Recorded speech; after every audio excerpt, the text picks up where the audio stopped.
గ్రంథమది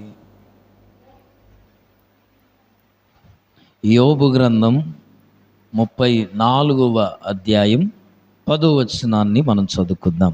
విజ్ఞానము గల మనుష్యులారా, నా మాట ఆలకించుడి. దేవుడు అన్యాయము చేయుట అసంభవం, సర్వశక్తుడు దుష్కార్యము చేయుట అసంభవం. హల్లెలూయా. ప్రభునందు ప్రియమైన దేవుని సంగమా, దేవుని బిడ్డలారా, దేవుని వాక్యములో రాయబడిన మాటల్ని రాత్రి మనం చదువుకుంటున్నాం. విజ్ఞానము కలిగిన మనుష్యులారా అంటే జ్ఞానము కలిగిన, తెలివి కలిగిన, ఈ లోకములో రకరకాలుగా ఉన్నటువంటి మనుష్యులారా, నా మాట ఆలకించుడి. విజ్ఞానము కలిగిన మనుష్యులారా, నా మాట వినుడి. దేవుడు అన్యాయము చేయుట అసంభవం. దేవుడు ఎప్పుడు అన్యాయము చేయడు. హల్లెలూయా. ఈ రాత్రి మన వాక్యాంశం ఏంటంటే, దేవుడు అన్యాయము చేయడు. హల్లెలూయా. దేవుడెప్పుడు మేలు చేయువాడు, దేవుడెప్పుడు మంచి చేయువాడు, దేవుడెప్పుడు న్యాయం పక్షాన ఉండేవాడు. దేవుడెప్పుడు ఏం చేస్తాడు? మేలుకరమైన పనులు చేస్తాడు. హల్లెలూయా.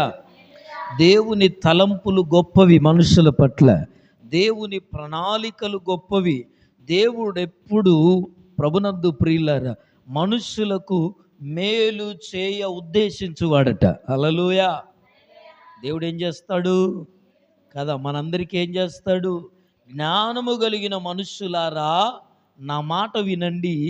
దేవుడు అన్యాయము చేయుట, అన్యాయం అనేది దేవుని దగ్గర లేదు. ఉన్నదా? ఉండదు. దేవుని దగ్గర ఏముండదు? అన్యాయం ఉండదు. అన్యాయం ఎక్కడుందంటే లోకములో ఉంది. అన్యాయం ఎక్కడుంటుందట అంటే మనుషుల దగ్గర ఉంటుంది. ఎవరి దగ్గర ఉంటుందట అన్యాయం? అన్యాయం, మోసం, అక్రమం, చెడుతనం, పాపం, ఇవన్నీ ఎవరి దగ్గర ఉంటాయంటే మనుషుల మధ్య జరిగే క్రియలట ఇవన్నీ. ఒక మనిషిని ఏం చేయగలడు?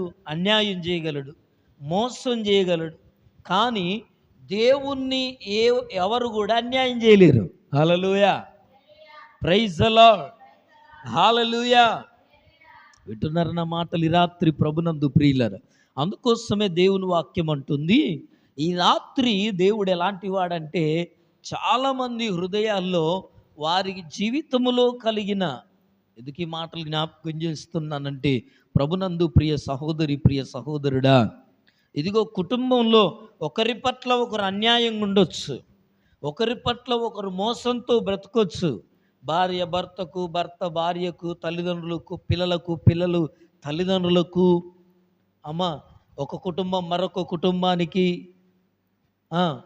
మన బంధువులు, మన రక్త సంబంధికులు, మన అనుకున్నవారు మనకు మోసం చేయొచ్చు, అన్యాయంగా నడుచుకోవచ్చు, ఇంకేం చేయొచ్చు, రకరకాలుగా మనుషుల మధ్య అన్యాయంగా బ్రతుకొచ్చునేమో. కానీ బైబిల్ అంటుంది, దేవుడు అన్యాయము చేయుట అసంభవం. కొన్నిసార్లు దేవుడు ఎక్కడున్నాడయ్యా, దేవునికి ఇది న్యాయమేనా అని అడిగే వాళ్ళకు నాకు ఈ మాట చూపించాలనిపిస్తుంది. హల్లెలూయా కదా. దేవుడు ఏం చేయడట? అన్యాయము చేయుట. దేవుని దగ్గర అన్యాయమే అనేది లేదు.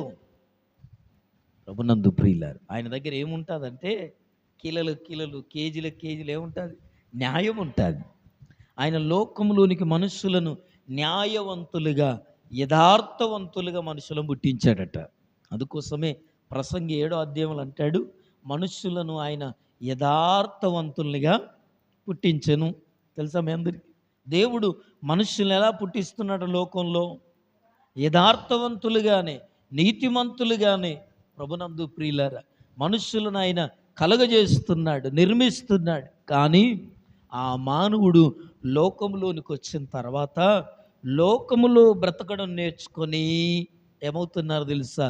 అన్యాయం చేస్తున్నారు, మోసం చేస్తున్నారు, అక్రమాలకు పాల్పడుతున్నారు. అయితే మన జీవితాల్లో మనకు ప్రభునందు ప్రియులారా కష్టాలు, నష్టాలు, బాధలు, రకరకాల శ్రమలు కలుగుతున్నప్పుడు దేవుడు ఎక్కడ న్యాయం చేశారు, దేవుడు ఉంటే నాకు న్యాయం చేయడా అని చాలాసార్లు మనం మాట్లాడుతూ ఉంటాం కదా.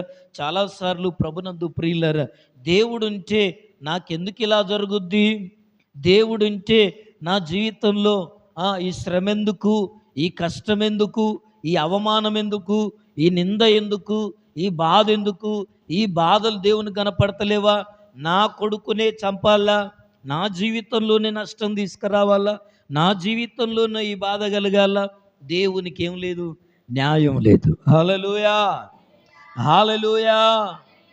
చాలా మాట్లాడిస్తుంటాం చాలాసార్లు, దేవునికి న్యాయం లేదు. అయితే బైబిల్ అంటుంది, ఈ రాత్రి దేవుని వాక్యం చెప్తున్న మాట ఏంటో తెలుసా? జ్ఞానము కలిగిన మనుష్యుడా, నువ్వు జ్ఞానం కలిగినడివా, నీకు తెలివి ఉందా, నీకు బుద్ధి ఉందా? అయితే నా మాట వినేంటో తెలుసా? దేవుని దగ్గర ఏం లేదు, అన్యాయము చేయుట దేవునికి అసంభవం. దేవుడు అన్యాయం చేయలేడు, అది ఆయన దగ్గర లేదు. హల్లెలూయా. దేవుడు ఏం చేయలేడు, అన్యాయం చేయలేడు. దేవుడు గనక ఒకవేళ చెయ్యాలంటే నీ జీవితంలో న్యాయమే చేయునుగాక. ఆయన దగ్గర ఏది ఉందో అదే ఇస్తాడు. ఆయన దగ్గర ఏముంది, న్యాయం ఉంది.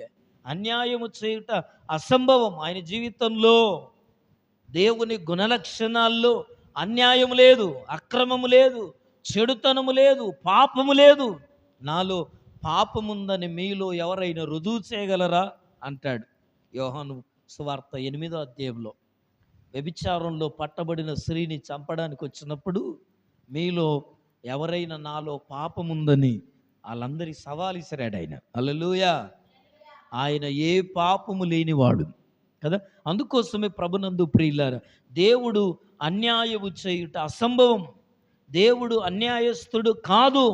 చాలామంది మాట్లాడుతుంటారు చాలా తేలికగా, దేవుని కళ్ళు కనపడట్లా, పిల్లలు ఉన్నారని దేవుని తెలియదా, భర్త లేడని దేవుని తెలియదా, ఆమెకు చేత కాదని దేవుని తెలియదా? చాలాసార్లు ప్రభునందు ప్రియులు ఇంకేమంటాడు తెలుసా? సర్వశక్తుడు దుష్కార్యము చేయుట, చూసారా, సర్వశక్తిమంతుడు ఈ సృష్టిని కలగజేసిన సమస్త మానవాళిని కలగజేసిన దేవుడు ఏం చేయడం, దుష్కార్యం. చూడండి, ఆయన దగ్గర చెడుతనం అనేది లేదు. హల్లెలూయా. ఆయన ఎప్పుడు కీడును ఏం చేయడు, తలపెట్టడు. దేవుడెప్పుడు మనుషులకు కీడు తలపెట్టడు. దుష్కార్యము చేయుట అసంభవం. ఆయన అనారోగ్యాల పాలు చెయ్యడు, బలహీనతల పాలు చెయ్యడు, అవమానాల పాలు చెయ్యడు, నిందల పాలు అసలు చేయనే చేయడు. నాకు అలవాట్లేవు. హల్లెలూయా. దేవుని దగ్గర ఏం లేవు, అన్యాయము లేదు, అక్రమము లేదు, చెడుతనము లేదు, దుష్కార్యము లేదు, కీడు చేయడం తెలియదు. దేవునికి ఏం చేయడం తెలుసు అంటే మేలు చేయడం తెలుసు. హల్లెలూయా. న్యాయం చేయడమే తెలుసు. హల్లెలూయా.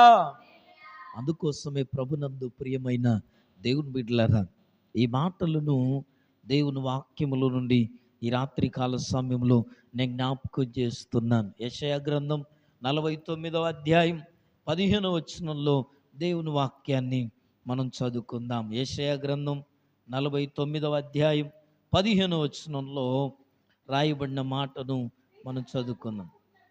స్త్రీ తన గర్భమున పుట్టిన బిడ్డను కరుణింపకుండా ఆ చంటి పిల్లను మరచునా, వారైనా మరచుదురు గాని నేను నిన్ను మరువను. హల్లెలూయా. చూడండి ప్రభునందు ప్రియులారా, ప్రవక్త అయిన యెషయా ఈ మాటను జ్ఞాపకం చేస్తున్నాడు.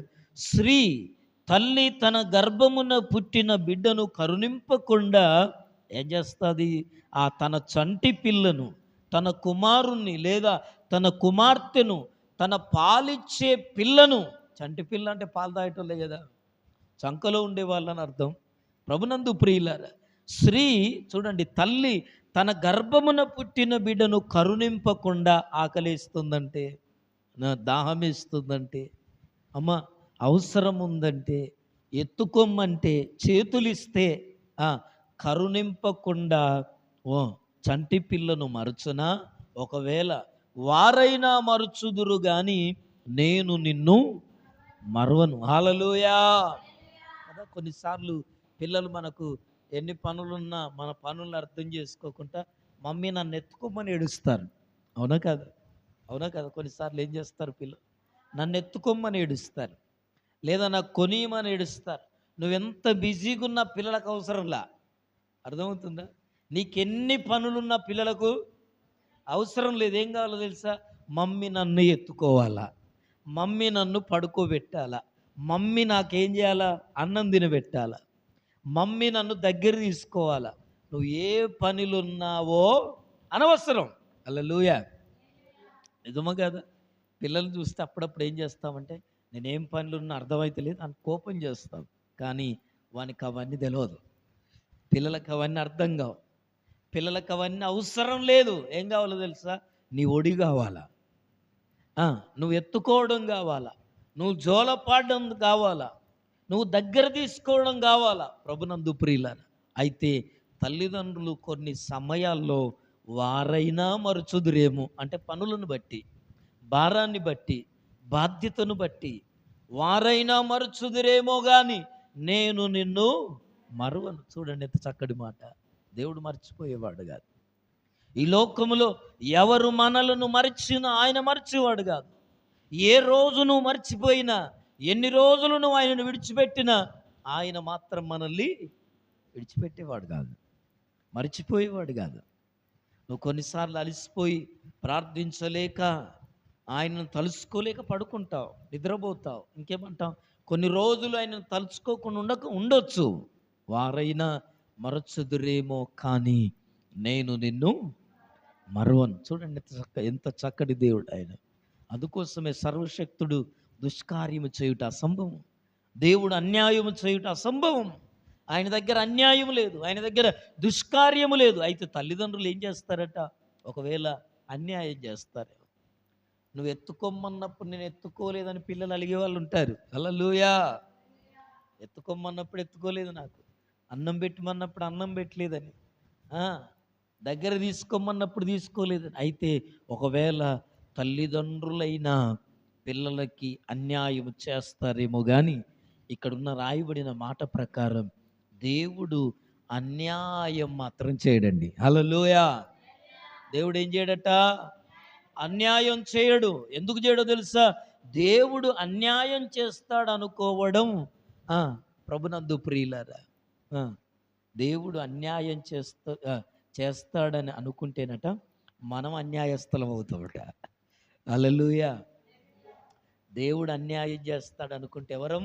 మనం అన్యాయస్థలం. ఎందుకని ఆ మాట చెప్పబడుతుందంటే, ప్రభునందు ప్రియులారా, దేవుడు చెప్పిన మార్గములో మనుషులు బ్రతకకుండా, అందుకోసమే ఆ 11వ వచనంలో అంటాడు, నరుల క్రియలకు తగినట్టుగా ఫలము ఆయన వారికి ఇచ్చును, అందరికీ వారి వారి మార్గములను బట్టి వారికి ఫలమిచ్చును. చూడండి, దేవుడు ఏం చేస్తున్నాడు?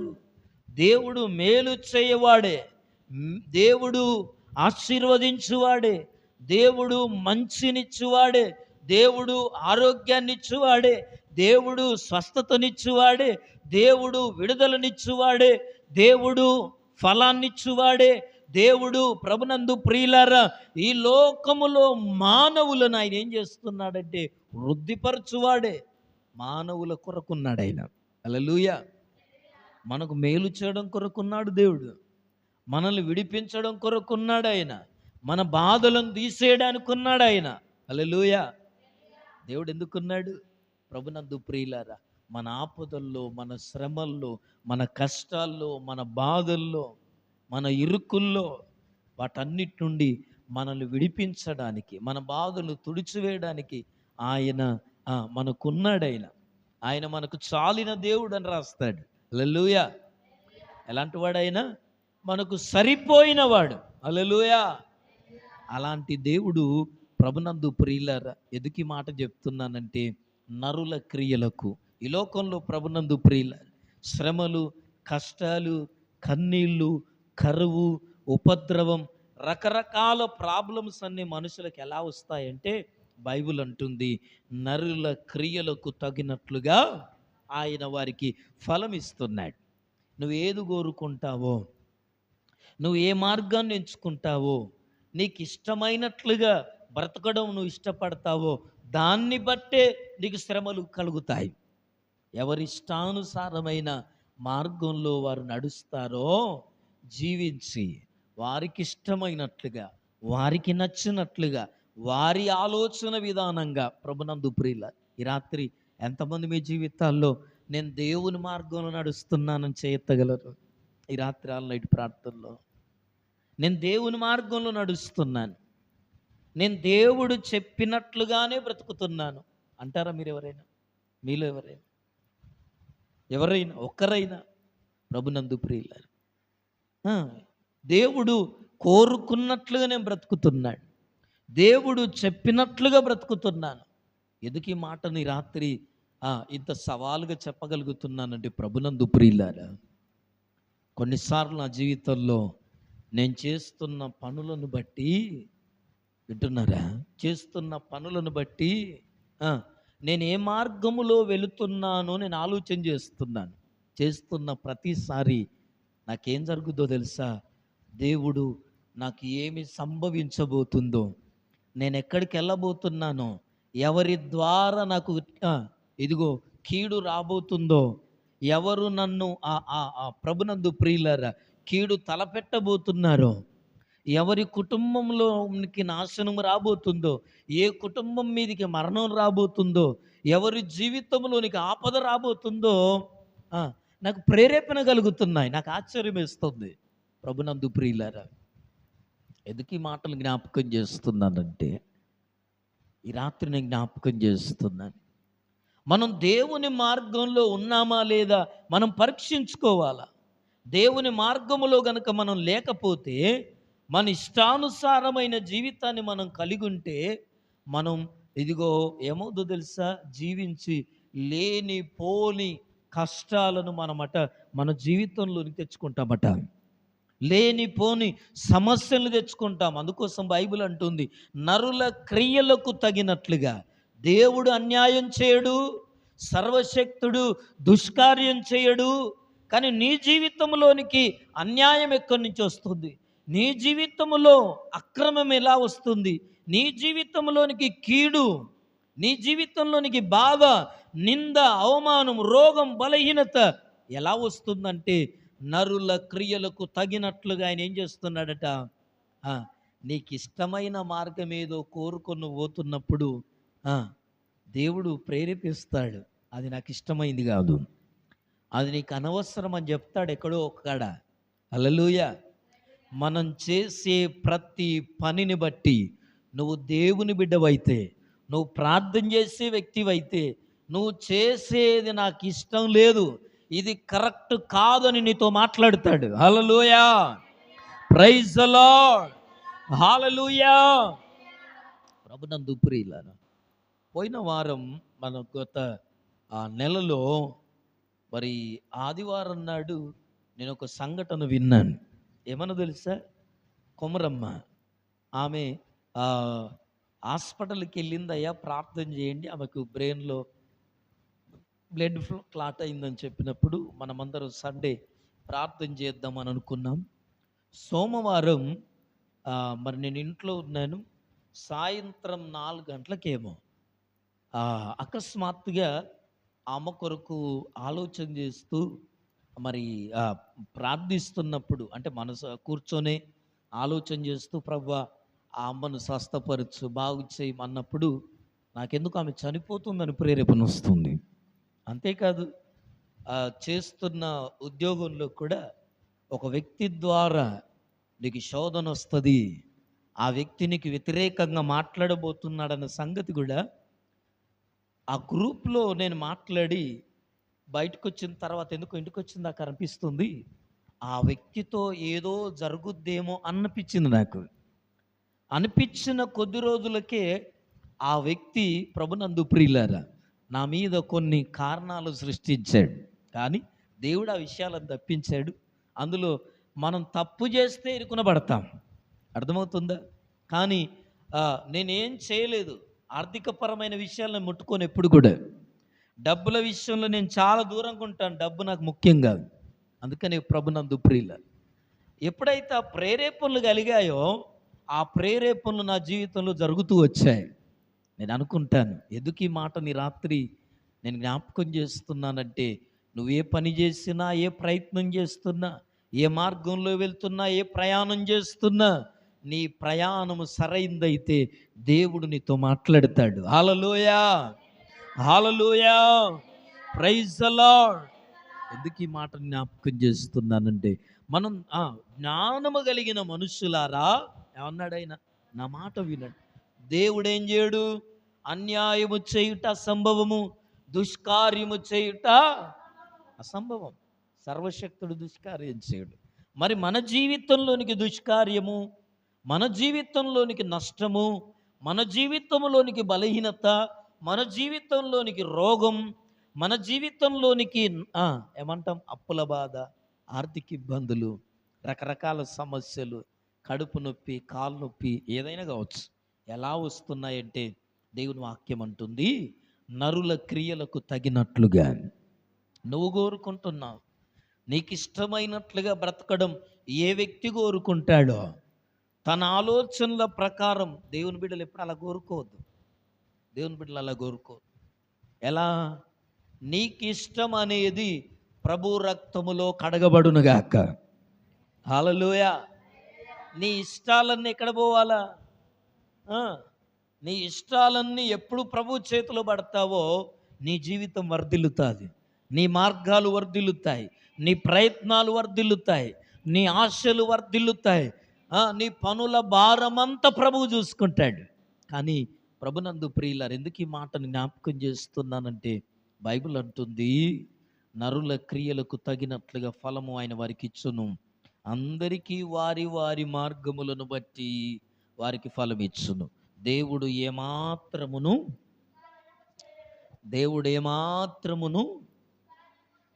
దేవుని దగ్గర ఏమాత్రం కూడా ఏం లేదు, అన్యాయం లేదు, అక్రమం లేదు. ఆయన ఎప్పుడూ మనల్ని కీడులో నెట్టేయడు, శని దాపురించేటట్లు చేయడు. ఏదిచ్చినా దేవుడే అనడానికి వీల్లేదుగా. హల్లెలూయా. నష్టం జరిగినా ఏమంటాం మనం? దేవుడు అంటాం. అనారోగ్యం వచ్చినా దేవుడే అంటాం. కష్టం వచ్చినా దేవుడే అంటాం. లేదు, దేవుడు అన్యాయం చేయడు. గుర్తుపెట్టుకో, దేవుడు నష్టాన్ని తీసుకురాడు. ఒకవేళ వచ్చింది అంటే ఏదో నీ ప్రయత్నములో, నీ ఆలోచనలో, నీ మార్గంలో నీదంటూ ఏదో ప్రయోగించావు అక్కడ. హల్లెలూయా. నీ సొంత ప్రయత్నం అంటూ ఏదో ప్రయోగించావు. అందుకే దాంట్లో ఏం జరుగుతుందట, ఇదిగో ప్రభునందు ప్రియులారా, అందుకోసం ఈ రాత్రి ఈ మాటలను జ్ఞాపకం చేస్తున్నాను. నిర్గమకాండం 4వ అధ్యాయం 11వ వచనంలో దేవుని వాక్యం అంటుంది, చదుదాం ఒకసారి ఆ మాటలు. నిర్గమకాండం 4వ అధ్యాయం 11వ వచనం.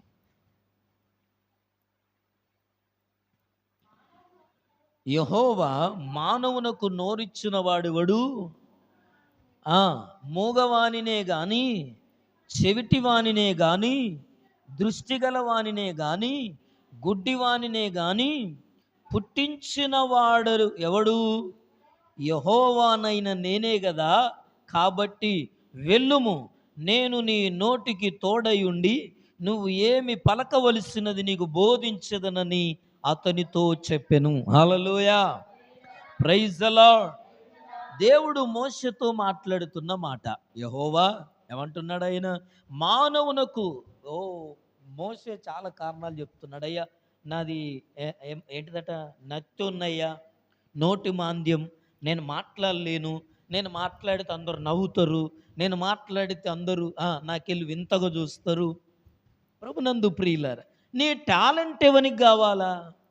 దేవుడు నిన్ను వాడుకుంటున్నప్పుడు, దేవుడు నిన్ను గొప్ప చేయాలనుకున్నప్పుడు, దేవుడు నిన్ను వర్ధిల్లేటట్లు చేయాలనుకున్నప్పుడు, దేవుడు నిన్ను ఒక స్థానములో ఉంచాలనుకున్నప్పుడు, అందులో నీ టాలెంట్ ఎవరికి కావాలా? అర్థమవుతుందా? ఈ లోకములో నీకు ఏదైనా ఉద్యోగం కావాలంటే, నీకు ప్రమోషన్ కావాలంటే, నీకు పదవి కావాలంటే నీ టాలెంట్ అవసరమేమో. కానీ ఒక వ్యక్తిని దేవుడు వాడుకోవాలంటే, ఒక వ్యక్తిని దేవుడు గొప్ప చెయ్యాలంటే, ఒక వ్యక్తిని దేవుడు గణపరచాలంటే, అమ్మా ఇదిగో ఆ, ఆడు గుడ్డోడైనా మోగోడైనా చెవిటోడైనా ఎవరైనా కలగజేసిన వాడిని నేనే అంటున్నాడు. హల్లెలూయా, హల్లెలూయా. మానవునకు నోరిచ్చిన వాడను నేనే పంపుతున్నాను, ఎల్లు నువ్వు. హల్లెలూయా. నేను పోలేనయ్యా, నాకన్నా బోలెడు మంది ఉన్నారు, వాళ్ళని పంపంటున్నాడు సేవకు. ఫరో దగ్గరికి వాళ్ళని పంపంటున్నాడు. లేదు లేదు, నువ్వే వెళ్ళు, నువ్వే వెళ్ళాలి. నేను నీకేమవుతాను, తోడుంటాను. ఏం చెప్పాలో నేను చెప్తాను నీకు. హల్లెలూయా. దేవుని మార్గం ఎలాంటిదంటే ప్రతిదీ బోధించేవాడు ఆయన. దేవునితో ఉన్న మనకున్న సంబంధాన్ని బట్టి మనం ఏం చేయాలో చెప్తాడండి. చెప్తాడైనా. నీ మీదికి వచ్చే కీడు కావచ్చు, నీకొచ్చే కష్టం కావచ్చు, నీకొచ్చే బాధ కావచ్చు. ఈరోజు క్రైస్తవులకు ఈ అలవాట్లు బొత్తిగా పోతున్నాయి. ప్రార్థన చేస్తున్నారు, వాక్యం చదువుతున్నారు, పనులు చేసుకుంటున్నారు. ఏంటంటే దేవుడు ఉన్నాడు కదండి, దేవుణ్ణి నమ్మాం కదండి. లేలా, ప్రేరేపణలు అవసరం. ప్రేరేపణలు లేకపోతే మన జీవితాల్లోనికి నష్టాలు వస్తాయి, బాధలు వస్తాయి, శ్రమలు తెచ్చుకుంటాం. ప్రేరేపణ లేకుండా పోద్దు. ప్రేరేపణ ఉండాలంటే దేవునితో సరైన సంబంధాన్ని కలిగి ఉండాలి. ఆయన ముందు మనం ఏం చేయాలో తెలుసా? ఇదిగో వంకలు చెప్పొద్దు. ప్రభువా, నా టాలెంట్ ఏం లేదు. చూసారా, మోషే అంటున్నాడు, నేను మాట్లాడలేను, నా వల్ల కాదు, నేను చేయలేను. ఒప్పుకోవాలా? నేను చేస్తాను అనొద్దు ప్రభు దగ్గర. నా వల్ల అవుద్దు అనొద్దు. హల్లెలూయా, హల్లెలూయా. ప్రభునందు ప్రియులారా, ఎందుకు ఈ మాటలు జ్ఞాపకం చేస్తున్నానంటే, ఎందుకు ఈ మాట మోషేతో దేవుడు అంటున్నాడంటే, గుడ్డివాన్నే కానీ, మూగవాన్నే కానీ, చెవిటిగాన్నే వాన్ని అందరినీ చేసింది ఎవరు? నేనే కదా. నీకెందుకు ఆ బాధ? నువ్వు వెళ్ళు, నేను నీకు తోడై ఉంటాను. అయితే ఈ రాత్రి మాటలు వింటున్న ప్రియ సహోదరి, ప్రియ సహోదరుడా, ఈ రాత్రి గుడ్డివానిగానో, మూగవానిగానో, చెవిటిగాని వాను, అంగహీనునిగో దేవుడు మనల్ని చేయలేదు అంటే ఆయన అన్యాయస్తుడు కాడు. హల్లెలూయా. మనకు ఆరోగ్యాన్ని ఇచ్చాడంటే ఆయన అన్యాయస్తుడు కాదు. మనకు బలాన్ని ఇచ్చాడు, మనకు నిలబడే శక్తినిచ్చాడు, ఈ లోకంలో బ్రతికే జ్ఞానాన్ని ఇచ్చాడంటే ఆయన అన్యాయస్తుడైన దేవుడు కాదు. అందుకోసమే ప్రభునందు ప్రియులారా, ఈ రాత్రి ఈ మాటలు వింటున్న ప్రియ సహోదరి, ప్రియ సహోదరుడా, దేవుని వాక్యం అంటుంది దేవుడు అన్యాయస్తుడు కాదు. ఆ మాటను మనం జ్ఞాపకం చేసుకోవాలి. యోబు భక్తుడు అంటున్నాడు తన జీవితంలో, యోబు భక్తుడే ఈ మాటలు అంటున్నాడు. ఏమంటున్నాడు తెలుసా? ఇదిగో విజ్ఞానము కలిగిన మనుషులారా, నా మాట ఆలకించుడి. ఏంటో తెలుసా? దేవుడు అన్యాయము చేయుట. ఎవరంటున్నారు ఈ మాట? యోబు అంటున్నాడు. ఎప్పుడో తెలుసా? మంచిగా ఉన్నప్పుడు కాదు, ఆరోగ్యంగా ఉన్నప్పుడు కాదు, పిల్ల పాపలతో ఉన్నప్పుడు కాదు, చెడిపోయి బూడిదలో కూర్చొని చిల్ల పెంకుతో తనకున్న కురుపులను గోకుతూ. ప్రభునందు ప్రియులారా, ఎందుకు ఈ మాట జ్ఞాపకం చేస్తున్నానంటే, తన భార్యతో అన్న మాట నేను ఎప్పుడు మర్చిపోను. ప్రభునందు ప్రియులారా, దేవుని వలన మనము మేలే అనుభవించవలనా, కీడు అనుభవింప తగదా? ఎంత గొప్పవాడండి యోబు. ఎంత విశ్వాసం ఉంటే నీ జీవితంలో రెండొంతల ఆశీర్వాదం పొందగలుగుతావు. ఎంతగా దేవుని మీద నమ్మకం ఉంచగలిగితే, విశ్వాసాన్ని ఉంచగలిగితే, దేవుణ్ణి ఎంత పాజిటివ్గా ఏమంటాం మనం కదా, దేవుణ్ణి ఎంతగా అర్థం చేసుకుంటే నువ్వు అంతగా దీవించబడతావు. అర్థం చేసుకోవాలి దేవుణ్ణి. చాలాసార్లు లోకంలో బ్రతకడం అలవాటైపోయి దేవుణ్ణి అర్థం చేసుకోం, దేవుణ్ణి పక్కకు పెడతాం, దేవుని మనస్సును అర్థం చేసుకోం, దేవుని ఆలోచనను అర్థం చేసుకోం, దేవుని ప్రేరేపణను అర్థం చేసుకోం. ఎందుకు ఈ మాటలు జ్ఞాపకం చేస్తున్నానంటే, అందుకోసమే యోబు భక్తుడు తన జీవితంలో అన్నీ కోల్పోయి, అన్నిటిని పోగొట్టుకొని, తన స్నేహితులు దేవుడే నీకు అన్యాయం చేశాడు, దేవునికి కండ్లు లేవు, దేవుడే నష్టం ఇచ్చాడు నీకు, దేవుడే నీకు అన్యాయం చేశాడు, దేవుడే నిన్ను నేలపాలు చేశాడు, దేవుడే నిన్ను అనగదొక్కాడు అని మాట్లాడుతుంటే ఆయన అంటున్న మాట, జ్ఞానం ఉన్న మనుషులారా మీరు, బుద్ధి ఉందా? మీకేమన్నా జ్ఞానం ఉందా? ఇదిగో నా మాట ఆలోకించుడి. ఏమంటుండో తెలుసా? దేవుడు అన్యాయము చేయుట, ఆయన దగ్గర అన్యాయమే లేదు. అన్యాయం ఎట్లా చేస్తాడు? ఆయన దగ్గర దుష్కార్యమే లేదు, చెడుతనమే లేదు, ఆయనలో మోసమే లేదు, ఆయనలో మంచితనము తప్ప మోసం లేదు ఆయన దగ్గర. దేవుడు ఎప్పుడు చేసినా మానవుల జీవితాల్లో మేలు చేసేవాడు. నాకు అప్పుడప్పుడు జ్ఞాపకం వస్తుంది. కొంతమంది జీవితాల్లో ఏమనుకుంటారంటే, కొంతమంది మనుషులను చూసి, ఒకప్పుడు ఎందుకు పనికి రానోళ్ళు, ఒకప్పుడు ఎవరిలో కలవనోళ్ళు, ఒకప్పుడు విలువ లేనోళ్ళు ఈరోజు వాళ్ళు గొప్పవాళ్ళు అయితే, లోకం వాళ్ళను చూసి ఏమంటుందంటే, ఎంత అదృష్టం అండి ఆ అమ్మాయికి, ఎంత అదృష్టం అండి ఆ అబ్బాయికి, ఎంత అదృష్టం ఆ కుటుంబానికి, పిల్లల ద్వారా వాళ్ళ జీవితంలో అదృష్టం దొరికిందంటే. అదృష్టం అంటే అది అర్థం లేని మాట నాకు అనిపిస్తుంది కదా. అదృష్టం అనేది ఎలా వస్తుందో దాన్ని చెప్పలేము ఎవరం కూడా. అందుకోసమే బైబుల్ ఆ అదృష్టానికి ఒక చక్కటి వివరణ ఇచ్చింది. ఏంటో తెలుసా? అదే కృప. హల్లెలూయా. కృప ఏంటంటే, ప్రభునందు ప్రియులారా, లోకములో అందరూ మాట్లాడేది అదృష్టం అదృష్టం. ఎవరి జీవితములోనైనా తలరాతలు మార్చేది దేవుడు. ఎందుకు పనికిరారు, వీళ్ళ జీవితంలో ఇంత గొప్ప వాళ్ళు అవుతారా అని ఎవరు అనుకోరు. కానీ వాళ్ళ దేవుడు ఏం చేస్తాడు తెలుసా? గొప్ప వాళ్ళని చేస్తున్నాడంటే అది దేవుని యొక్క మంచితనం, దేవుని యొక్క ప్రభునందు ప్రియులారా ప్రణాళిక. అర్హత లేని వాళ్ళని దేవుడు అర్హత ఇస్తాడట.